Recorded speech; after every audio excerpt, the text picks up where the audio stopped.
प्रधानमंत्री जी, ब्रजभूमि पर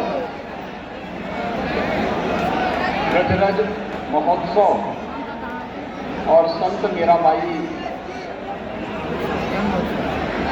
की स्मृतियों को ताजा करने के लिए डाक टिकट और सिक्का जारी करने के उद्देश्य से आज आपका यहाँ पर आगमन हुआ है। इस अवसर पर पूरे ब्रजवासियों की ओर से मैं आप सबका, आदरणीय प्रधानमंत्री जी का आप सबकी ओर से हृदय से स्वागत करता हूं, अभिनंदन करता हूं।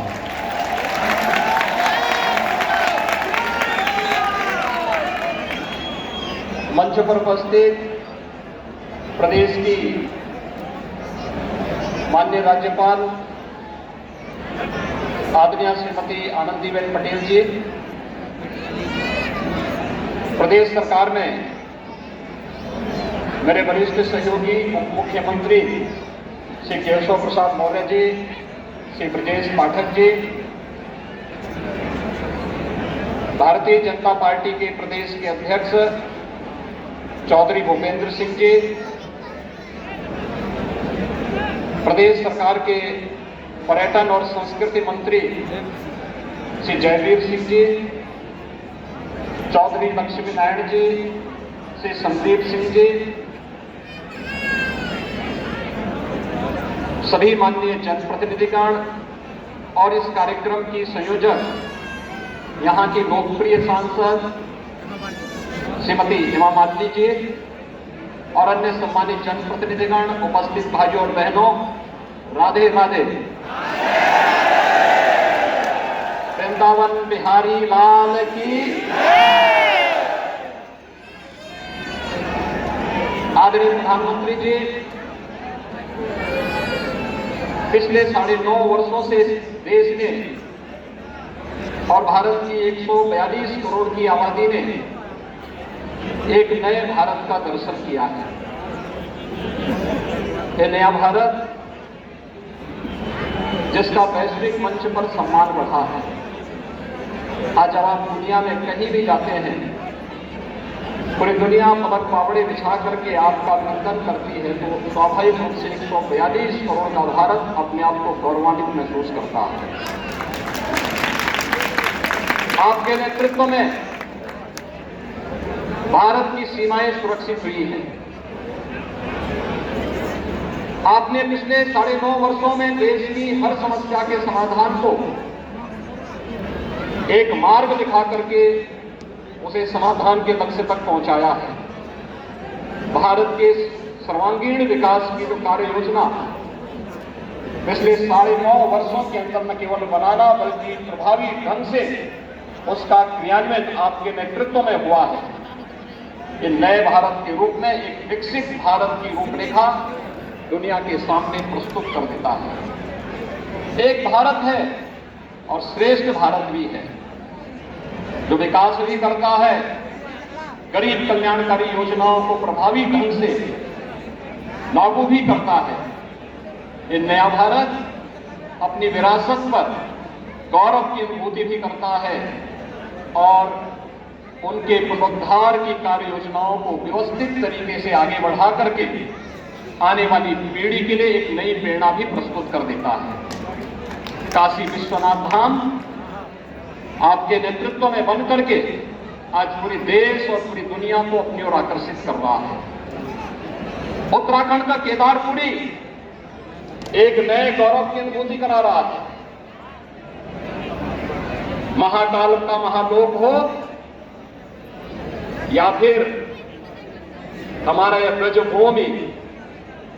ब्रजभूमि में आपके मार्गदर्शन और नेतृत्व में मथुरा वृंदावन को नगर निगम का दर्जा देना रहा हो या ब्रज तीर्थ विकास परिषद के माध्यम से यहाँ के उन सभी 7 तीर्थों को विकसित करके एक नई कार्य योजना के साथ आगे बढ़ाना, मथुरा, वृंदावन, बरसाना, गोकुल, नंदगांव, इन सभी को व्यवस्थित रूप से न केवल यहाँ की सांस्कृतिक विरासत को संरक्षित करते हुए उसके विकास के कार्यक्रम को आगे बढ़ाने का अभियान आगे बढ़ाया गया।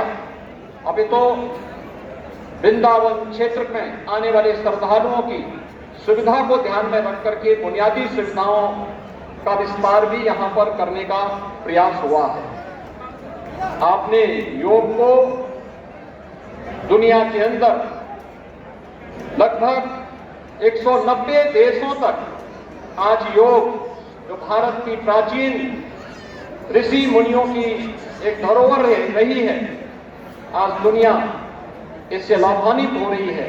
इसे वैश्विक मान्यता उपलब्ध कराई, कुंभ को वैश्विक मान्यता दिलवाई और अब न केवल हमारी मथुरा बल्कि मथुरा, वृंदावन और यहाँ के सभी तीर्थ इस श्रृंखला में पिछले 9 वर्षों से लाभान्वित होकर के इस अभियान का हिस्सा बने हैं। और अयोध्या में तो हर व्यक्ति जान रहा है, जो कभी नहीं हो सकता था वह भी आपके नेतृत्व में होकर के 22 जनवरी का इंतजार भी कर रहा है। इस अवसर पर आपके द्वारा संत मीराबाई की स्मृतियों को 525वीं जन्मोत्सव की स्मृतियों को आगे बढ़ाने के लिए आज आप स्वयं यहाँ पर उपस्थित होकर के एक डाक टिकट और स्मृति सिक्का जारी करने के लिए आए हैं। संत मीराबाई भगवान श्री कृष्ण के अनन्य भक्त और मेवाड़ की रानी भी थी और संत रविदास जी की शिष्या भी थी।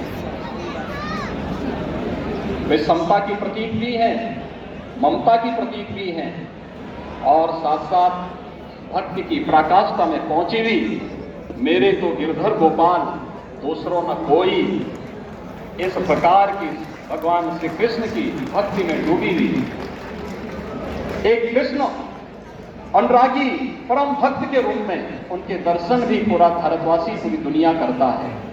इस अवसर पर आपका ब्रजभूमि में आगमन हम सब के लिए एक नई प्रेरणा है। मैं ब्रजवासियों की ओर से, उत्तर प्रदेश वासियों की ओर से आपका एक बार फिर से हृदय से अभिनंदन करता हूं, स्वागत करता हूं और आपको इस बात के लिए आश्वस्त करता हूं कि उत्तर प्रदेश सरकार आपके मार्गदर्शन में, आपके नेतृत्व में न केवल विकास की बल्कि विरासत की इस परंपरा को अछूते बनाए रखने के लिए निरंतर कार्य करेगी। बहुत बहुत धन्यवाद। जय हिंद। बहुत बहुत आभार माननीय मुख्यमंत्री महोदय का। देवेश सचिव माननीय